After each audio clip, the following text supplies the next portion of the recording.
ماني احكي لي على بيونا. Allah yarhamha ya binti. Biona, c'est une femme qu'on n'oublie pas. Elle est née à Bellecour en 1952. Et depuis toute petite, elle disait à sa maman, moi, je ne serai jamais une femme soumise comme toi. Et sa maman, Djemila, au lieu de la freiner, elle l'a soutenue. Parce qu'elle voulait que sa fille elle vive autrement. Très jeune, elle regardait les danseuses égyptiennes et elle rêvait de danser aussi. Elle utilisait même les rideaux pour s'entraîner.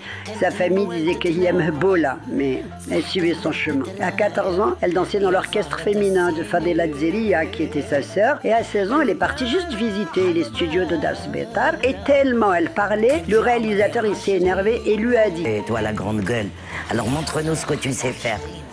Mais bien sûr. Et c'est comme ça qu'elle a joué Fatma et qu'elle a été révélée dans les années 70. Dans les années 2000, elle a joué dans Nesm Lehseti qui est devenue une vraie légende pour toute une génération. Et ensuite, elle a fait des films français comme Le Haram de Madame Haussmann, Viva l'Algérie, qui l'ont vraiment fait connaître à l'étranger. Elle a passé la moitié de sa vie dans les cabarets. C'était une femme libre. Et une femme libre, Benté, ça dérange toujours. À la télévision aussi, on voulait plus la faire passer parce qu'elle parlait trop vrai. Mais même pendant la décennie noire, elle n'a jamais arrêté.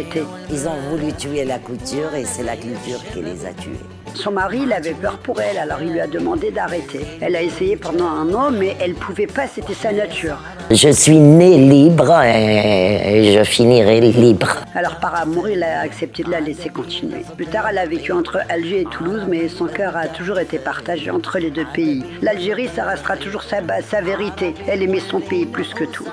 Et puis le 25 novembre, Biona s'est éteinte à l'âge de 73 ans des suites d'un cancer.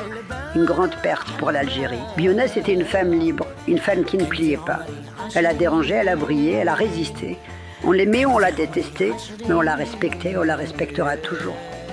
Allah yarhamha, rajfa ya binti.